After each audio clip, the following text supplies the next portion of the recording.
C'è nient'altro che posso fare per lei? They stood in the middle of the big room and admired the high ceiling with the plaster of Paris molding in the gold paint, the old wooden floor, and the tall French windows that opened out onto a small balcony overlooking the gardens.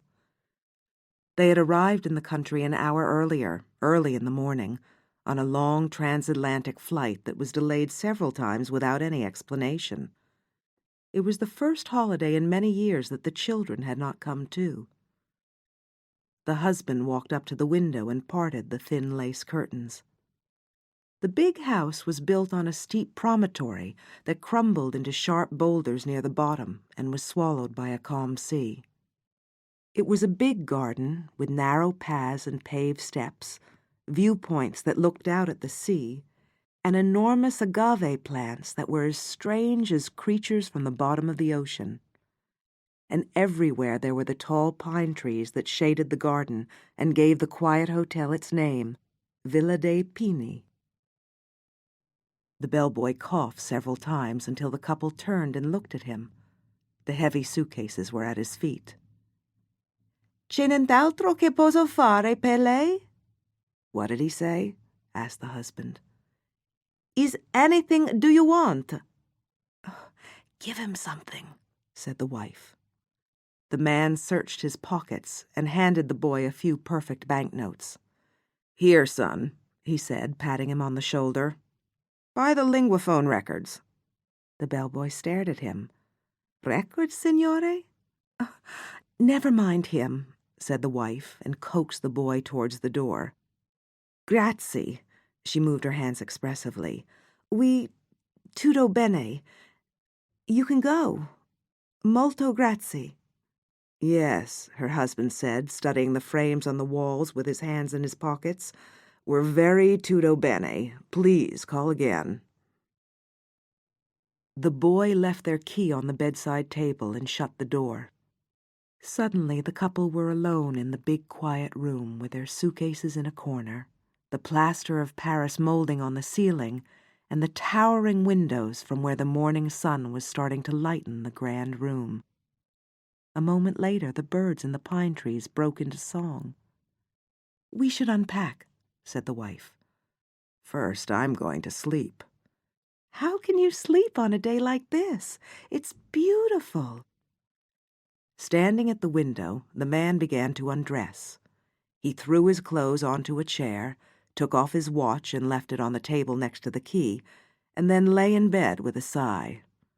His wife began to unpack. After hanging her husband's shirts in the closet, she paused and looked out the window. This is such a beautiful place. The man in the bed folded his arms under his head and stared at the ornamental ceiling. His wife hung the skirts and trousers on the rail and put the underwear, the socks, and a pair of woolen sweaters, unnecessary for such warm weather, in the drawers. Why don't you go for a walk? The husband suggested. He pulled the bedsheet from under him and covered himself. The starched fabric felt cool and pleasant as the temperature in the room continued to rise. Will you draw the curtains? He asked. His wife went from window to window, drawing the curtains, until the room sank into a warm, velvety twilight. When she looked at him again, he was snoring. She stood in front of the mirror and inspected herself. She wore a pair of olive chinos, a white sleeveless shirt, and the leather trainers she had been avoiding for many years until her feet could no longer tolerate any other shoe. The wrinkles on her face were in step with her age, but the dark circles round her eyes were only the result of the long flight. A hint of sadness was in her face, as if a shadow had passed over it and left an indelible mark. After she shut the door behind her, the husband stopped snoring and waited for a moment. Then he got out of bed and went and stood behind the curtain at the window. When he saw his wife come out into the garden, he sat on the edge of the bed and made a long telephone call. Downstairs, there was no one at the front desk. The wife had walked outside where she saw the young bellboy, now dressed in slack overalls, working in the garden. He raised his head and greeted her with a smile. She strolled along the paths that crisscrossed the gardens, passed among the sharp, leathery leaves of the enormous agaves stretching out in front of her, and came to a stone-paved terrace with iron tables and chairs where one could watch the sea under the shade of the trees. At one of the tables, 2 middle-aged men sat side by side, holding hands. They were dressed in immaculate white suits and hats, and one had a clipped beard. When the men saw her, they raised their hats. "Buongiorno, signora," they said in one voice. The woman blushed.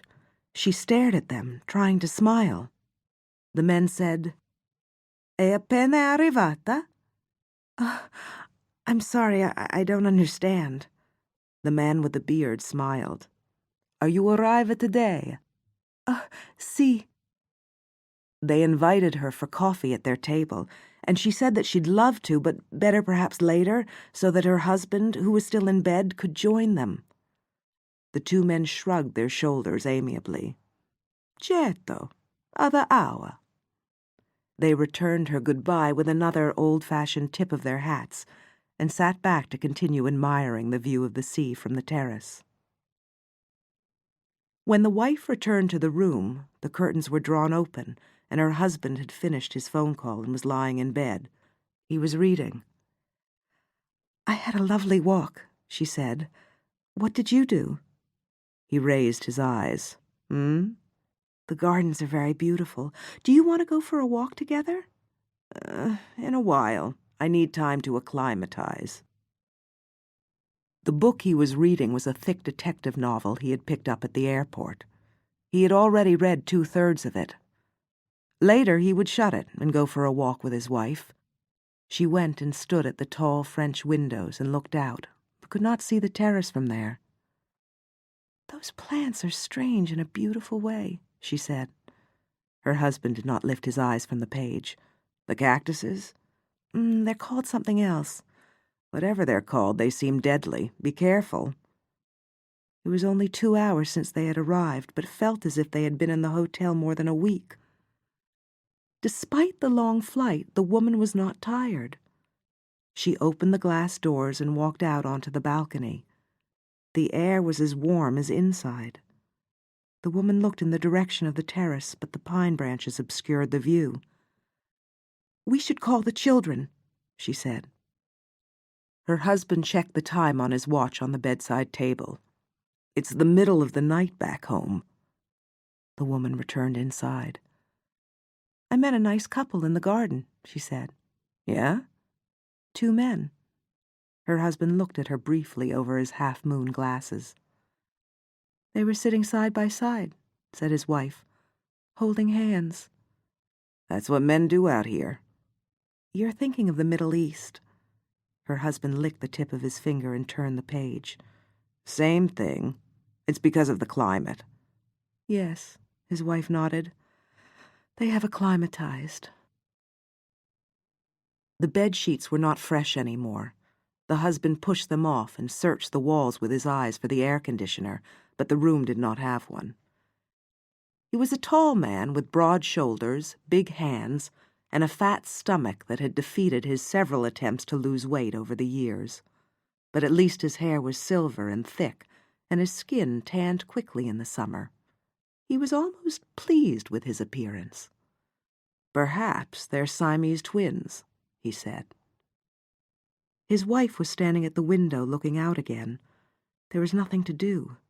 She wished that the children were with them. She wished she had not agreed to the holiday. "Who?" she asked. "The 2 men on the terrace."